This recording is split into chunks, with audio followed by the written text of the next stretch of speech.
Bonjour, dans cette vidéo, nous allons voir où et comment stocker les données dans la base de données. Nous allons voir comment concevoir une base de données. On va donc s'intéresser pour cela au modèle entité-association. On verra comment déterminer ce qu'on appelle la cardinalité des associations. Alors, où est-ce qu'on va stocker les données?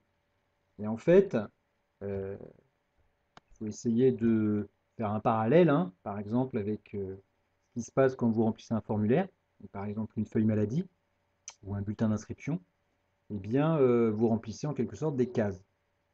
Et vous remplissez ces cases et une autre personne remplira les mêmes cases mais avec ses propres informations. Donc là, par exemple, un bulletin d'inscription.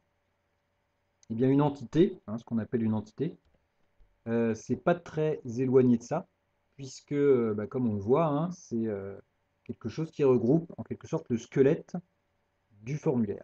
Donc, toutes les informations dont on a besoin.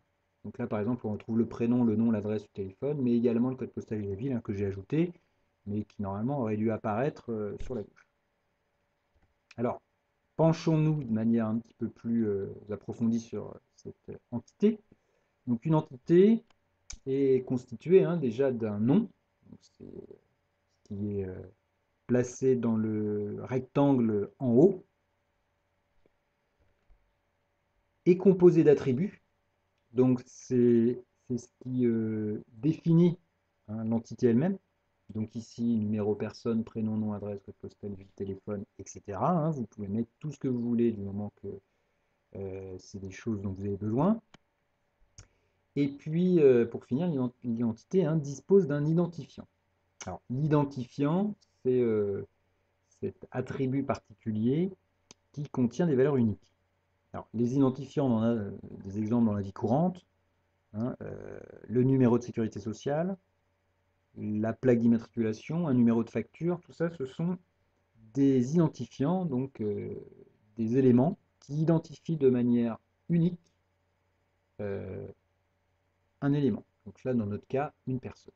Ça veut dire que dans cette entité, on ne pourra pas avoir deux personnes avec le même numéro. Par contre, il pourra y avoir des gens avec le même prénom, le même nom. Ça va de soi. Alors, quelques règles quand même à appliquer. Une entité ne peut pas contenir des attributs qui ne se rapportent pas au thème de l'entité. Évidemment, on ne va pas parler de disque dur dans une entité sur les personnes ou de carburateur, puisque ça n'a rien à voir avec le sujet. Les attributs devront tous être indépendants les uns des autres. Donc, si j'ai par exemple la date de naissance d'une personne, je ne vais pas en même temps avoir l'âge du fait que l'un se calcule par rapport à l'autre. Et puis enfin, dans chaque entité, on placera un identifiant unique. Voilà, donc c'est là-dedans qu'on va placer les données. Alors, comment on va organiser ces données? C'est ce qu'on va voir maintenant, parce qu'effectivement, on va avoir sans doute différentes entités, mais comment les articuler les unes par rapport aux autres. Alors, pour ça, on va s'intéresser à la conception de base de données, conception qui peut s'apparenter au plan d'une maison. Si vous avez une maison à construire, vous allez tout d'abord commencer par faire les plans. Alors, comment on va planifier la base? D'une part, on va commencer par rédiger un document qui va répertorier les données nécessaires à la base de données. Donc pour ça, on va identifier les besoins, on va faire des interviews, on va aller voir les gens qui sont impliqués dans la base, et puis on va répertorier toutes les données dont on a besoin.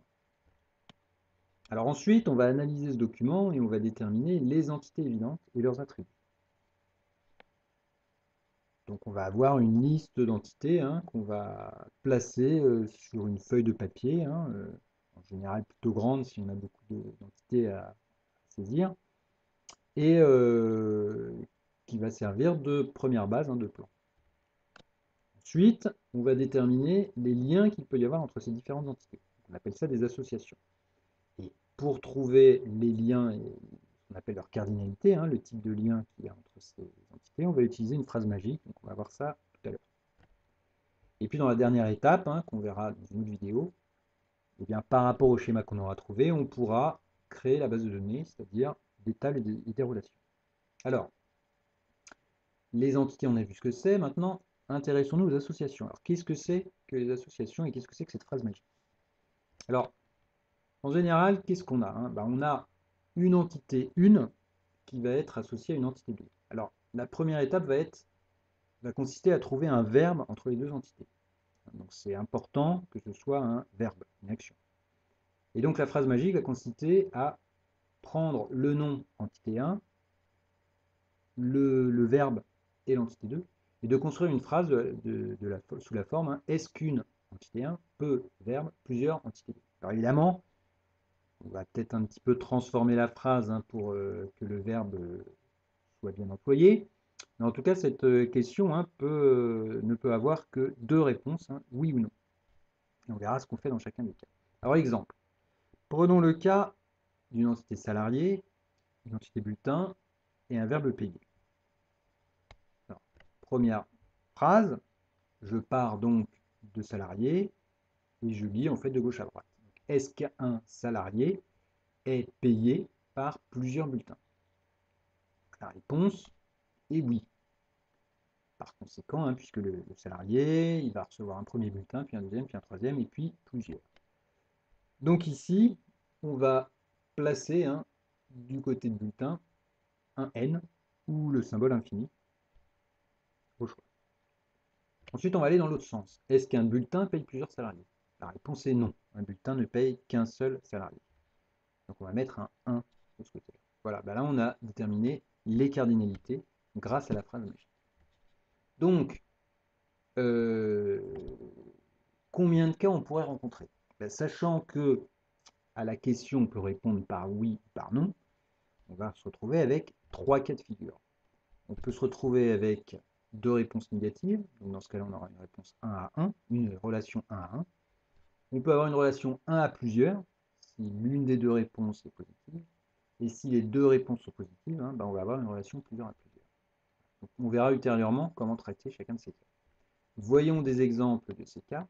Alors, si je m'intéresse à des étudiants qui suivent des cours, bien, si je formule la première phrase, est-ce qu'un étudiant peut suivre plusieurs cours? La réponse est oui. Donc, je mets un N du côté de cours. Est-ce qu'un cours peut être suivi par plusieurs étudiants? La réponse est oui aussi. Voilà. Donc là, on a une relation plusieurs à plusieurs. Deuxième cas de figure.